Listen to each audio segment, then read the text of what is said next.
listening to DJ Boy. Mẹ làm mò gần nhỏ khó từ tua, chả có rong gấu ở lộ. Tụi mẹ đang cố cảnh loa, lưu chế lo gì bừa. Bỏ thứ dương thiên thì xuân, yêu lo chỉ ta bỏ đua.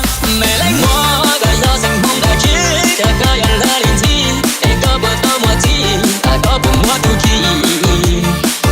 Giờ đừng mê chỉ cho bỏ lại, chỉ thầm mê cho qua hai hai. Giờ đừng mê chỉ cho liền bia, chỉ thầm mê cho liền liệt. Chỉ phải nó cũng không trả lời, giá có để trong má cũng cần. Ta chỉ nó cũng chẳng không bia, mê chỉ bên má cũng nhạc. Tê tu nửa đến cho liền liệt, tê tu nửa bỏ mua sẽ sạc, tê tu nửa bỏ mua đến giặc. Rong liền mê cho kê kê đê, tê tu nửa bỏ xưa xu xu, tê tu nửa xin tiền cũng cũng, tê tu nửa bỏ tiền chung chung, tê tu nửa chết qua chung chung. Rong liền mê cho mua mua đủ, mê lắm bỏ, đừng nên cần lỡ đi nhá. Là càng chỉ sai đi cha, sai có tu lấy cho ai hồn của đời la, có đời cho mùi ya.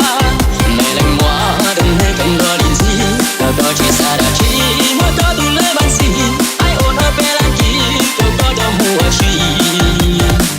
Sai có tu theo a có a, sai có tu theo a có ma. You are listening to DJ Boy.